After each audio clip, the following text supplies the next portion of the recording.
ನಮಸ್ತೆ. ಈ ಒಂದು ಸೆಷನಲ್ಲಿ ನಾವು ವರ್ಬ್ಸ್‌ನ ಬಗ್ಗೆ ತಿಳ್ಕೊಳ್ಳೋಣ. ವರ್ಬ್ ಅಂದ್ರೆ ಕ್ರಿಯಾಪದ ಗೊತ್ತೇ ಇದೆ ಅಲ್ವಾ ನಮಗೆ? ಹೌದು ಗೊತ್ತಿದೆ. ಆದರೆ ಎಕ್ಸಾಮಲ್ಲಿ ನಾವು ಸಣ್ಣದಾಗಿ ಅರ್ಥ ಮಾಡ್ಕೊಳ್ಳಿಲ್ಲ ಅಂತಂದ್ರೆ, ಪ್ರಶ್ನೆನ ಅರ್ಥ ಮಾಡ್ಕೊಂಡಿಲ್ಲ ಅಂತಂದ್ರೆ ಉತ್ತರ ಬರೆಯೋದು ತುಂಬಾನೇ ಕಷ್ಟ ಆಗುತ್ತೆ. ಎಲ್ಲ ಡಿಗ್ರಿ ವಿದ್ಯಾರ್ಥಿಗಳು ಕೂಡ ವರ್ಬ್ ಅನ್ನುವಂಥದ್ದು ಎಕ್ಸಾಮಲ್ಲಿ ಪ್ರಿಸ್ಕ್ರೈಬ್ ಮಾಡಿದ್ದಾರೆ. So let's go with that. Verb ಅಂದ್ರೆ ಏನು? ನಮ್ಗೆ ಗೊತ್ತಿದೆ ಕ್ರಿಯಾಪದ. ಸೊ ಕ್ರಿಯಾಪದ ಅನ್ನೋದು ಗೊತ್ತಿದ್ದಾಗ ಆನ್ಸರ್ ಬರೆಯೋಕ್ಕಾಗಲ್ವಾ? ಆಗುತ್ತೆ. ಆದರೆ ವರ್ಬ್‌ನ ಬಗ್ಗೆ ನೀವು ತಿಳ್ಕೊಳ್ತಾ ಇದ್ದೀರಾ ಅಂತಂದ್ರೆ ನಿಮಗೆ ಏಕವಚನ, ಬಹುವಚನದ ಬಗ್ಗೆ ಗೊತ್ತಿರಬೇಕು. ಹಾಗೇನೇ ಟೆನ್ಸ್‌ನ ಬಗ್ಗೆ ಗೊತ್ತಿರಬೇಕು. ವರ್ತಮಾನ ಕಾಲನ, ಭೂತಕಾಲನ ಯಾವ ಒಂದು ಕಾಲದಲ್ಲಿ ಆ ಸೆಂಟೆನ್ಸ್ ಇದೆ. ಹಾಗೇನೇ ಹೆಲ್ಪಿಂಗ್ ವರ್ಬ್‌ನ ಬಗ್ಗೆ ನಾಲೆಡ್ಜ್ ಇರಬೇಕು. ಹೆಲ್ಪಿಂಗ್ ವರ್ಬ್ಸ್ ಅಂದ್ರೆ ಯಾವುದು? ಈಸ್, ಆರ್, ಆಮ್, ಮತ್ತೆ ವಾಸ್, ವರ್. ಇದನ್ನ ನಾವು ಬಿ ಫಾರ್ಮ್ ಅಂತ ಕರಿತೀವಿ. ಇಷ್ಟೇ ಇರೋದಾ? ಇಲ್ಲ. ಹ್ಯಾವ್ ಫಾರ್ಮ್ ಇದೆ. ಹಾಗೇನೇ ಡೂ ಫಾರ್ಮ್ ಇದೆ. ಇದೆಲ್ಲದ್ರ ಬಗ್ಗೆ ನಿಮಗೆ ಗೊತ್ತಿದೆ ಅನ್ನೋದಾದ್ರೆ ವರ್ಬ್ ಭಾಳನೇ ಈಸಿ. 3 ಮಾರ್ಕ್ಸಿಗೆ ಇಷ್ಟೆಲ್ಲ ತಿಳ್ಕೋಬೇಕಾ? ಹೌದು ತಿಳ್ಕೊಳ್ಳೇಬೇಕು. ಯಾಕಂತಂದ್ರೆ ನೀವು ವರ್ಬ್ಸ್‌ನ ನೀಟಾಗಿ ಅರ್ಥ ಮಾಡ್ಕೊಂಡಿದ್ದೀರಾ, ಹಾಗೇನೇ ಟೆನ್ಸ್‌ನ ನೀಟಾಗಿ ಅರ್ಥ ಮಾಡ್ಕೊಂಡಿದ್ದೀರಾ ಅಂತಂದ್ರೆ ನೀವು ಎಕ್ಸಾಮಲ್ಲಿ ಯಾವುದೇ ಪ್ರಶ್ನೆ ಕೊಟ್ಟರೂ ಕೂಡ ಉತ್ತರ ನಿಮಗೆ ಗೊತ್ತಿದ್ರೆ ಅದನ್ನು ನೀವು ಅರ್ಥಭರಿತವಾಗಿ ಬರೆಯೋದಕ್ಕೆ ಅದು ಸಹಾಯ ಮಾಡುತ್ತೆ. ಸೊ ಹಾಗಾದ್ರೆ ನಾನು ನಿಮ್ಗೆ ಹೇಳಿದೆ ವರ್ಬ್ ಅಂತ. ವರ್ಬಲ್ಲಿ ತುಂಬ ಇಂಪಾರ್ಟೆಂಟ್ ಆಗೋದು first person, second person, third person. ನಮಗೆ ಬೇಗ ಗೊತ್ತೇ ಆಗೋದಿಲ್ಲ ಅದು ಅಲ್ವಾ? ಫಸ್ಟ್ ಪರ್ಸನ್ ಅಂದರೆ ಯಾರು? ನಾನು, ಐ. ವಿ, ನಾವು. ನಾವು ಅನ್ನೋದಂತ ಏನು ರೆಪ್ರೆಸೆಂಟ್ ಮಾಡುತ್ತೆ? ನಮ್ಮನ್ನು ರೆಪ್ರೆಸೆಂಟ್ ಮಾಡುತ್ತೆ. ಫಸ್ಟ್ ಪರ್ಸನ್ ಅಂತ ಕರಿತೀವಿ. ಸೆಕೆಂಡ್ ಪರ್ಸನ್ ಅಂದರೆ ನೀವು, ಯು. ಥರ್ಡ್ ಪರ್ಸನ್ ಅಂದರೆ ಅವನು, ಅವಳು, ಅದು. ಇದು ನಿಮಗೆ ಬೇಸಿಕ್ ಆಗಿ ಗೊತ್ತಿರಬೇಕು. ಓಕೆನಾ? ಸೊ ಇದರಲ್ಲಿ ನಿಮಗೇನು ಅನುಮಾನ ಇಲ್ಲ ಅನ್ನೋದಾದರೆ ನಾವು ನೆಕ್ಸ್ಟ್ ಪಾಯಿಂಟಿಗೆ ಹೋಗೋಣ. ಏನು ನೆಕ್ಸ್ಟ್ ಪಾಯಿಂಟ್? ಯಾಕೆ ತುಂಬ ಇಂಪಾರ್ಟೆಂಟ್ ಆಗುತ್ತೆ? ನಾನು ನಿಮಗೆ ಹೇಳಿದೆ ಟೆನ್ಸ್‌ನ ಬಗ್ಗೆ ನಿಮಗೆ ನಾಲೆಡ್ಜ್ ಇರಬೇಕು ಅಂತ. ಟೆನ್ಸ್‌ನ ಬಗ್ಗೆ ತಿಳ್ಕೊಳ್ಳೋದಕ್ಕೂ ಮುಂಚೆ ಒಂದು ಬೇಸಿಕ್ ನಾಲೆಡ್ಜ್ ತಿಳ್ಕೊಳ್ಳಿ. ಪ್ರೆಸೆಂಟ್ ಟೆನ್ಸಲ್ಲಿ ನೀವು ಇದ್ದೀರಾ ಅಂತ ಅಂದರೆ ಹಿ, ಶಿ ಇಟ್ಟಿದ್ದಾಗ ಯಾವುದೇ ಒಂದು ವರ್ಬ್ ಇದ್ದರೆ ಅದಕ್ಕೆ ಎಸ್‌ನ ಆ್ಯಡ್ ಮಾಡಬೇಕು. ಇದೊಂದು ಕ್ಲೂ. ಈ ಥರ ಕ್ಲೂಸ್‌ನ ನೀವು ನೆನ್ಪಿಟ್ಕೊಂಡ್ರೆ ಎಕ್ಸಾಮಲ್ಲಿ ಉತ್ತರ ಬರೆಯೋದು ಭಾಳನೇ ಈಸಿ. ಯಾಕಂದರೆ ಈ ರೀತಿಯ ಪ್ರಶ್ನೆಗಳು ಆದಷ್ಟು ಕಾಂಪಿಟೇಟಿವ್ ಎಕ್ಸಾಮಲ್ಲೂ ಕೇಳಿದ್ದಾರೆ, ಹಾಗೆ ನಿಮ್ಮ ಪರೀಕ್ಷೆಗಳಲ್ಲೂ ಕೂಡ ಕೇಳ್ತಾರೆ. ಪ್ರೆಸೆಂಟ್ ಟೆನ್ಸಲ್ಲಿ ಸಿಂಪಲ್ ಪ್ರೆಸೆಂಟ್ ಟೆನ್ಸ್ ಇದ್ದಾಗ ಹಿ, ಶಿ ಇಟ್ಟಿದ್ದಾಗ ಎಸ್‌ನ ಆ್ಯಡ್ ಮಾಡಬೇಕು. ಫಾರ್ ಎಕ್ಸಾಂಪಲ್ ಹಿ ರೈಟ್ ಅಲ್ಲ, ಹಿ ರೈಟ್ಸ್. ಶಿ ವರ್ಕ್ ಅಲ್ಲ, ಶಿ ವರ್ಕ್ಸ್. ಎಸ್‌ನ ನೀವು ಆ್ಯಡ್ ಮಾಡ್ತೀರಾ. ಹಾಗೆಯೇ be form is, are, am, was ಮತ್ತು ವರ್. ಇದನ್ನು ಯಾವಾಗ ಬಳಸ್ತಾರೆ ಅಂತ ನಿಮಗೆ ಗೊತ್ತಿರಬೇಕು. ಈಸ್ ಮತ್ತು ವಾಸ್ನ ನಾವು ಸಿಂಗ್ಯುಲರ್ ಆಗಿ ಬಳಸ್ತೀವಿ ಒಬ್ಬರೇ ಇದ್ದಾಗ. He is, he was, she was, she is, it is, it was. ಗೊತ್ತಾಯ್ತಲ್ವಾ? ಹಾಗೆಯೇ ಆರ್ ಮತ್ತು ವರ್ ಅನ್ನೋದನ್ನು ಪ್ಲೂರಲ್ ಫಾರ್ಮಲ್ಲಿ ಬಳಸ್ತೀವಿ. ಅಂದರೆ they are, you are, we are. ಗೊತ್ತಾಯ್ತಲ್ವಾ? ಹಾಗಾದರೆ ಆ್ಯಮ್ ಯಾವಾಗ ಬಳಸ್ತೀವಿ? ಪ್ರೆಸೆಂಟ್ ಟೆನ್ಸಲ್ಲಿ ಮಾತ್ರನೇ ಐ ಆ್ಯಮ್. ಅದೇ ಪಾಸ್ಟ್ ಟೆನ್ಸಲ್ಲಿ ನಾನು ಬರಿತಾ ಇದ್ದೀನಿ ಅಂತಂದರೆ ಐ ವಾಸ್. ಸೊ ಇದಿಷ್ಟು ಬಿ ಫಾರ್ಮ್ನ ಬಗ್ಗೆ ನೀವು ತಿಳ್ಕೊಳ್ಬೇಕು. ಇನ್ನೊಂದು ಸಲ ರಿವೈಸ್ ಮಾಡ್ತೀನಿ. ಬಿ ಫಾರ್ಮ್ ಅಂದರೆ is, was, are, were, am. Is ಮತ್ತು ವಾಸ್ನ ನಾವು ಇಲ್ಲಿ ಬಳಸ್ತೀವಿ, ಸಿಂಗ್ಯುಲರಲ್ಲಿ ಬಳಸ್ತೀವಿ. ಇದೊಂದು ಕ್ಲಾರಿಟಿ ಇರಲಿ. ಈಸ್, ಆರ್, ಆ್ಯಮ್ ಇದಿಷ್ಟು ಪ್ರೆಸೆಂಟ್ ಟೆನ್ಸಲ್ಲಿ ಬಳಸುವಂಥದ್ದು. ವಾಸ್ ಮತ್ತು ವರ್ನ ಪಾಸ್ಟ್ ಟೆನ್ಸಲ್ಲಿ. ಘಟಿಸಿ ಹೋದಂತಹ ಘಟನೆಗಳು ಆಲ್ರೆಡಿ ಮುಗ್ದೋಗಿರೋದ ಇದ್ದಾಗ he was, she was, they were, you were. ಮುಗ್ದೋಗಿದೆ. ಪ್ರೆಸೆಂಟಲ್ಲಿ ಮಾತಾಡ್ತಿದ್ದೀರಾ ಅಂತ ಅಂದಾಗ he is, they are, I am. ಅರ್ಥ ಆಯ್ತಲ್ವಾ? ಸೊ ಸಿಂಪಲ್ ಪ್ರೆಸೆಂಟ್ ಟೆನ್ಸಲ್ಲಿ ನಾನು ಹಿ, ಶಿ ಇಟ್ಟಿದ್ದಾಗ ವರ್ಬಿಗೆ ಏನು ಆ್ಯಡ್ ಮಾಡ್ತೀನಿ? ಎಸ್‌ನ ಆ್ಯಡ್ ಮಾಡ್ತೀನಿ. ಇದಿಷ್ಟು ನಿಮಗೆ ಕ್ಲಾರಿಟಿ ಇರಬೇಕು. ನೆಕ್ಸ್ಟ್ ತಿಳ್ಕೊಬೇಕಾಗಿರೋದು ನೀವೇನು ಅಂತಂದರೆ have, has, had. Have, has, had ಯಾವಾಗ ಬಳಸ್ತೀವಿ?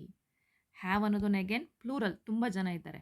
ಹ್ಯಾವ್ ಮತ್ತು ಆ್ಯಸ್ನ ಪ್ರೆಸೆಂಟ್ ಟೆನ್ಸಲ್ಲಿ ಬಳಸ್ತೀರಾ, ಹ್ಯಾಡ್ನ ಪಾಸ್ಟ್ ಟೆನ್ಸಲ್ಲಿ ಬಳಸ್ತೀರಾ. ಓಕೆ. ಹ್ಯಾಡ್ ಯಾವಾಗ ಬಳಸ್ತೀವಿ? ಸಿಂಗ್ಯುಲರ್ ಇರಲಿ, ಪ್ಲೂರಲ್ ಇರಲಿ, ಪಾಸ್ಟ್ ಟೆನ್ಸಲ್ಲಿ ನೀವು ಯಾವುದನ್ನು ಬಳಸಬೇಕು? Had. I had, we had, they had, he had. Confusion ಆಗಬೇಡಿ. ಪಾಸ್ಟ್ ಟೆನ್ಸಲ್ಲಿ ಹ್ಯಾಡ್ ಕನ್ಫರ್ಮ್, ಹಿ ಇರಲಿ, ಶಿ ಇರಲಿ, ವಿ ಇರಲಿ, ಏನಾದರೂ ಇರಲಿ. ಆದರೆ ಪ್ರೆಸೆಂಟ್ ಟೆನ್ಸಿಗೆ ಬಂದಾಗ ಹಿ, ಶಿ ಇಟ್ಟಿದ್ದಾಗ ಮಾತ್ರ ನಾವು ಹ್ಯಾಸ್ನ ಬಳಸ್ತೀವಿ. ಐ, ವಿ, ದೇ ಇದ್ದಾಗ ನಾವು ಹ್ಯಾವ್ನ ಬಳಸ್ತೀವಿ. ಹ್ಯಾವ್, ಹ್ಯಾಸ್, ಹ್ಯಾಡ್ನ ಬಗ್ಗೆ ನಿಮಗೆ ಕ್ಲಾರಿಟಿ ಇರಬೇಕು. ವರ್ಬ್ ಅಂತ ಬಂದಾಗ ತುಂಬಾ ಇಂಪಾರ್ಟೆಂಟ್. ಹಾಗಾದರೆ ಡೂ ಫಾರ್ಮ್ ಬೇಡವಾ? ಸಮ್ಟೈಮ್ ಎಕ್ಸಾಮಲ್ಲಿ ಡೂ ಫಾರ್ಮ್ ನೆಸೆಸಿಟಿ ಬರಲ್ಲ ನಮಗೆ. ಬಟ್ ಆದರೆ ಬೇಸಿಕ್ಕಾಗಿ ನೀವು ತಿಳ್ಕೊಂಡಿರಲಿ ಅಂತೇಳಿ ನಿಮಗೆ ಹೇಳ್ತಾ ಇದ್ದೀನಿ. Do, does, did. ಇದು ನಮಗೆ ಹೆಲ್ಪ್ ಎಲ್ಲ ಆಗುತ್ತೆ ಅಂತಂದರೆ WH ಕ್ವಶನ್ಸಲ್ಲಿ ಅಥವಾ SR ನೋ ಕ್ವಶನ್ಸಲ್ಲಿ ಹೆಲ್ಪ್ ಆಗುತ್ತೆ. ಡೂ ಮತ್ತು ಡಸ್ ಅನ್ನೋವಂಥದ್ದನ್ನು ಪ್ರೆಸೆಂಟ್ ಟೆನ್ಸಲ್ಲಿ ಬಳಸ್ತೀವಿ. ಡಿಡ್ಡನ್ನು ಅಗೇನ್ ಪಾಸ್ಟ್ ಟೆನ್ಸಲ್ಲಿ ಬಳಸ್ತೀವಿ. ಯಾವ ರೀತಿ ಹ್ಯಾಡ್ ಇದ್ದಾಗ ಪ್ಲೂರಲ್ ಇದ್ರೂ ಸಿಂಗ್ಯುಲರ್ ಇದ್ರೂ ಹ್ಯಾಡೇ ಬಳಸ್ತೀವೋ, ಡಿಡ್ನ ಕೂಡ ಪಾಸ್ಟ್ ಟೆನ್ಸಲ್ಲಿ ಪ್ಲೂರಲ್ ಇರಲಿ ಸಿಂಗ್ಯುಲರ್ ಇರಲಿ ಡಿಡ್ಡೇ ಬಳಸ್ತೀವಿ. ಆದರೆ ಪ್ರೆಸೆಂಟ್ ಟೆನ್ಸಲ್ಲಿ ಡಸ್ನ ನಾವು ಹಿ, ಶಿ ಇಟ್ಟಿದ್ದಾಗ ಮಾತ್ರ ಬಳಸ್ತೀವಿ. Apart from that I, we, they ಇದ್ದಾಗ ಅಥವಾ ಯು ಇದ್ದಾಗ ನಾವು ಡೂ ಬಳಸ್ತೀವಿ. ಇದಿಷ್ಟು ಬೇಸಿಕ್ ನಿಮಗೆ ಗೊತ್ತಿರಬೇಕು. ಟೆನ್ಸ್ನ ಹೇಗೆ ತಿಳ್ಕೊಳ್ಳೋ ಅಂಥದ್ದು ಒಂದು ನಿಮಗೆ ಕ್ಲಾರಿಟಿ ಇರಲಿ. ಒಂದು ಸೆಂಟೆನ್ಸು ಪಾಸ್ಟ್ ಟೆನ್ಸಲ್ಲಿ ಇದೆ ಅಂತಂದರೆ ಅಲ್ಲೆಲ್ಲೋ ಒಂದು ಕ್ಲೂ ಇರುತ್ತೆ. ಆ ಕ್ಲೂನ ನೀವು ಅರ್ಥ ಮಾಡ್ಕೋಬೇಕು. ಫಾರ್ ಎಕ್ಸಾಂಪಲ್ ಎಸ್ಟರ್ಡೇ ನಿನ್ನೆ, ಟುಮಾರೋ ನಾಳೆ, ಅರ್ಥ ಆಗ್ತಿದೆಯಾ, ಟುಡೇ ಇವತ್ತು. ಹಾಗೆಯೇ ಆ ಕ್ಲೂಗಳಲ್ಲೇ ನಮಗೆ ಉತ್ತರ ಇರುತ್ತೆ. ನಾನು ನೆಕ್ಸ್ಟ್ ನಿಮಗೆ ಎಕ್ಸಾಂಪಲ್ಸ್ ಬಂದಾಗ ಹೇಳ್ತಾ ಹೋಗ್ತೀನಿ. ಸೊ ಒಂದು ಯಾವಾಗಲೂ ನೆನ್ಪಿಟ್ಕೋಬೇಕೇನು ಅಂತಂದರೆ ಐ, ಹ್ಯಾಡ್ ಅನ್ನೋ ಒಂದು ಪದ ಇದೆ.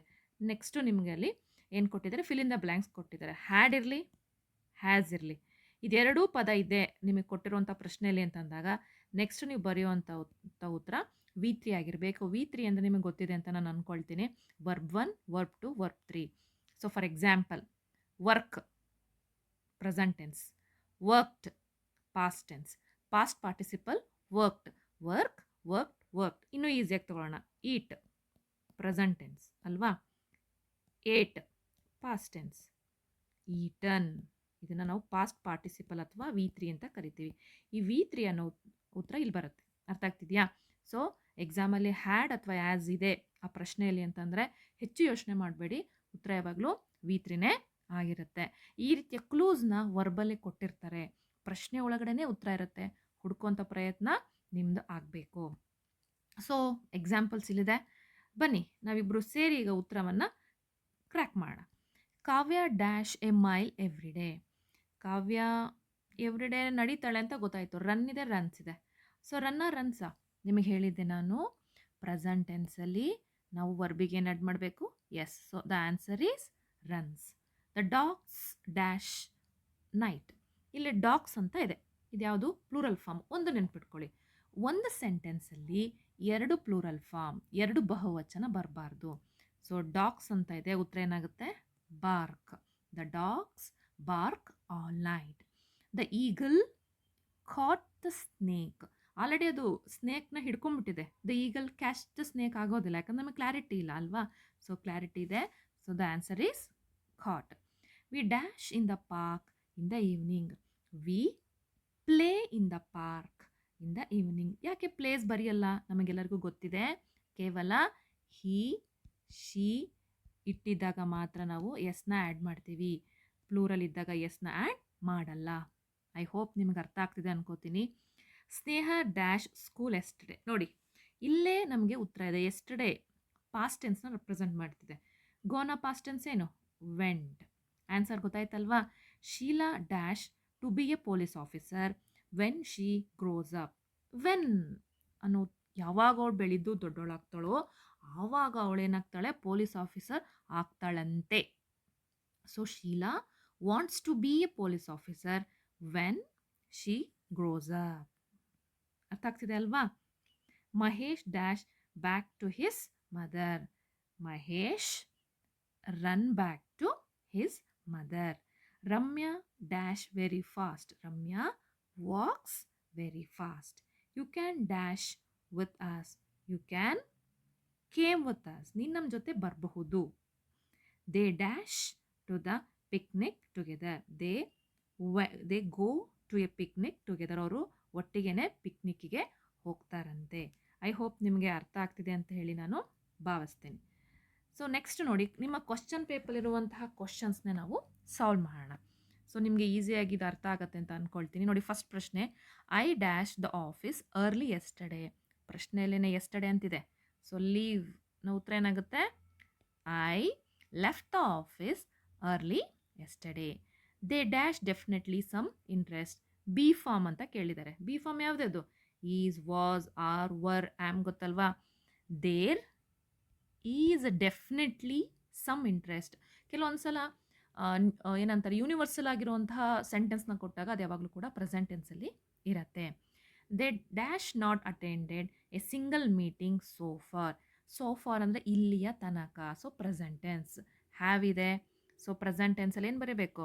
ಹ್ಯಾಸ್. ನೋಡಿ, ನಾನು ಹೇಳಿಲ್ವಾ ಎಕ್ಸಾಮಲ್ಲಿ ಕೆಲವೊಂದು ಸಲ ಒಂದು ಮೇನ್ ವರ್ಬ್ ಕೊಟ್ಟಿರ್ತಾರೆ, ಒಂದು ಬಿ ಫಾರ್ಮ್, ಒಂದು ಹ್ಯಾವ್ ಫಾರ್ಮ್ ಇರುತ್ತೆ. ಸೊ ಈ ಫಾರ್ಮ್ನ ನೀವು ಅರ್ಥ ಮಾಡ್ಕೊಂಡ್ರೆ ತುಂಬಾ ಈಸಿ. ಹ್ಯಾವ್ ಫಾರ್ಮ್ ಹಾಗೆ ಬಿ ಫಾರ್ಮ್ನ ಬಗ್ಗೆ ಹೆಚ್ಚು ಗಮನವನ್ನು ನೀವು ಕೊಡಬೇಕು. ಸೊ ನೆಕ್ಸ್ಟ್ ನೋಡೋಣ. ನೋಡಿ, ಈ ಕ್ವಶನ್ ಪೇಪರಲ್ಲಿ ಕೊಟ್ಟಿರುವಂಥ ಪ್ರಶ್ನೆನ ಸಾಲ್ವ್ ಮಾಡ್ತೀನಿ.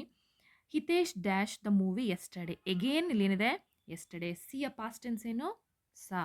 Hitesh saw the movie yesterday. Babies dash always at night. Babies ಅನ್ನೋವಂಥದ್ದೇನು? ಮಕ್ಕಳು. ಪ್ಲೂರಲ್ ಫಾರ್ಮ್ ಅಲ್ವಾ? ನಾನು ನಿಮಗೆ ಹೇಳಿದ್ದೀನಿ, ಒಂದು ಸೆಂಟೆನ್ಸಲ್ಲಿ 2 ಪ್ಲೂರಲ್ ಫಾರ್ಮ್ ಬರಬಾರ್ದು. ಸೊ ಹಾಗಾಗಿ babies cry always at night. One of my friends dash in Bangalore. Leave ಇದೆ. One of my friends lives. ನನ್ನ ಫ್ರೆಂಡಲ್ಲಿ ಒಬ್ಬ ಅನ್ನೋ ಅರ್ಥ ಬರುತ್ತಲ್ಲಿ. One of my friends. ಅರ್ಥ ಆಗ್ತಿದೆಯಾ? ಸೊ ಅಲ್ಲಿ ಸಿಂಗಲ್ ಇರೋದ್ರಿಂದ ಇಲ್ಲಿ ಲೈವ್ ಇರೋದೇನಾಗುತ್ತೆ? ಲೀವ್ಸ್ ಆಗುತ್ತೆ. ಐ ಹೋಪ್ ನಿಮಗೆ ಅರ್ಥ ಆಗ್ತಿದೆ ಅಂತ ಭಾವಿಸ್ತೀನಿ. ನೆಕ್ಸ್ಟ್ ನೋಡಿ, his singing is a dash on the tradition of Hindustani music. His singing is based on the tradition of Hindustani music. His singing is ಅಂತ ಬಂದಿದೆ, ಹಾಗಂದ್ಮೇಲೆ ನೆಕ್ಸ್ಟ್ ವರ್ಡ್ ING ಬರಬೇಕು, ಆ ಥರ ಎಲ್ಲೂ ರೂಲ್ ಇಲ್ಲ. According to the sentence form change ಆಗುತ್ತೆ. Because his singing ಅನ್ನೋದು already ಬಂದಿದೆ ಅಲ್ವಾ? ಯಾವುದನ್ನು ಬೇಸ್ ಆಗಿದೆ? ಬೇಸ್ ಇರೋದು based on. He is dash to the principal.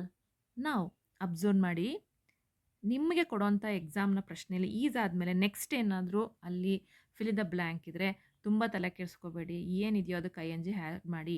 He is talking to the principal. Now ಅನ್ನೋವಂಥದ್ದು ಪ್ರೆಸೆಂಟ್ ಟೆನ್ಸ್. ಈಸ್ ಅನ್ನೋವಂಥದ್ದು ಏನೋ ರೆಪ್ರೆಸೆಂಟ್ ಮಾಡುತ್ತೆ ಅಂದರೆ ಸಿಂಪಲ್ ಪ್ರೆಸೆಂಟ್ ಕಂಟಿನ್ಯೂಯಸ್ ಟೆನ್ಸ್. ಅದು ರೂಲ್ಸ್ ಏನು? Subject plus be form plus V plus ING plus object ಅಲ್ವಾ? Subject he ಇದೆ, plus is ಬರೆದಿದ್ದೀರಾ. ವಿ ಏನಿದೆ? ಟಾಕ್ ಇದೆ. INGನ ಆ್ಯಡ್ ಮಾಡಿ. ಸೊ ಈಸ್ ಇರಲಿ, ವಾಸ್ ಇರಲಿ, ಆರ್ ಇರಲಿ, ವರ್ ಇರಲಿ. ಹಾಗಾದರೆ ಮೇಲ್ಗಡೆ ಮೇಡಮ್ ಈಸ್ ಇತ್ತಲ್ವ, ಬೇಸ್ ಟ್ಯಾಗ್ ಆ್ಯಡ್ ಮಾಡಿದ್ದೀರಾ. ಅಬ್ಸರ್ವ್ ಮಾಡಿದ್ದೀರಾ? ಹೀಸ್ ಸಿಂಗಿಂಗ್ ಈಸ್ ಆಲ್ರೆಡಿ ಇಲ್ಲಿ ING ಫಾರ್ಮ್ ಬಂದೋಗಿದೆ. ಸೊ ಹಾಗಾಗಿ ನೆಕ್ಸ್ಟ್ ಬರೋವಂಥದ್ದು ಪಾಸ್ಟ್ ಟೆನ್ಸ್ ಆಗಿರುತ್ತೆ. ಅರ್ಥ ಆಗ್ತಿದೆ ಅಲ್ವಾ? ನೆಕ್ಸ್ಟ್ ಥರ್ಡ್ ಒನ್ನ ನೋಡಿ. She dash she loves trekking. She loves trekking. ಯಾಕಂದರೆ ಅದು ಸಿಂಪಲ್ ಪ್ರೆಸೆಂಟ್ ಟೆನ್ಸಲ್ಲಿದೆ. ಶಿ ಇರೋದ್ರಿಂದ ನಾನು ಎಸ್ನ ಆ್ಯಡ್ ಮಾಡಿದ್ದೀನಿ. The last one, the bus dash at the right time every day. The bus arrives at right time every day. ಯಾವಾಗಲೂ ಕರೆಕ್ಟಾಗಿ ಬರುತ್ತೆ ಅಂತ ಹೇಳ್ತಿದ್ದಾರೆ. ಸೊ ಅದು ಪ್ರೆಸೆಂಟ್ ಟೆನ್ಸಲ್ಲಿದೆ. The bus arrive at the night every day ಅಲ್ಲ, the bus arrives. A notice has been issued. ತುಂಬ ಏನು ಕಷ್ಟಪಟ್ಟೆ ನೀವು ಈ ಡಿನ ಆ್ಯಡ್ ಮಾಡಿದ್ರಿ. ಇಲ್ಲಿ ನೋಡಿ, ಬಿ ಫಾರ್ಮ್ ಕೊಟ್ಟಿದ್ದಾರೆ. ಕ್ವಶನ್ ಏನು ನೋಡೋಣ. I dash taking notes on his behalf tomorrow. I ಇದೆ, ING ಫಾರ್ಮ್ ಇದೆ. ನಿಮಗೆ ಗೊತ್ತಲ್ವಾ ರೂಲ್ ಏನು? Subject plus be form plus V plus ING. So already ING form ಇದೆ. ಸೊ ಇಲ್ಲಿ ಬರಬೇಕಾಗಿರೋದು be form. I was I am. So I am taking notes. ಅರ್ಥ ಆಗ್ತಿದೆಯಾ? ಇದೆಲ್ಲ ಬೇಸಿಕ್ ಆಗಿ ನಿಮಗೆ ಗೊತ್ತಿರಬೇಕು. ಸೊ ಇದನ್ನು ಸಿಂಪಲ್ ಕಂಟಿನ್ಯೂಯಸ್ ಟೆನ್ಸ್ ಅಂತ ಹೇಳಿ ಕರಿತೀವಿ. ಸೊ ನೆಕ್ಸ್ಟ್ ಕ್ಲಾಸಲ್ಲಿ ನಾನು ನಿಮಗೆ WH ಕ್ವಶನ್ ಮತ್ತು SRನ ಕ್ವಶನ್ ಹೇಗೆ ಸಾಲ್ವ್ ಮಾಡೋದು ಅಂತ ಹೇಳಿ ಹೇಳ್ಕೊಡ್ತೀನಿ. ನಾನಿದು ರೆಫರ್ ಮಾಡಿರುವಂತಹ ಕೆಲವೊಂದು ವೆಬ್ಸೈಟ್ಸ್ ನಿಮ್ಗೆ ಹೆಚ್ಚು ಮಾಹಿತಿ ಬೇಕು ಅಂತಂದರೆ ಇದನ್ನು ನೀವು ರೆಫರ್ ಮಾಡ್ಬೋದು. Thank you so much.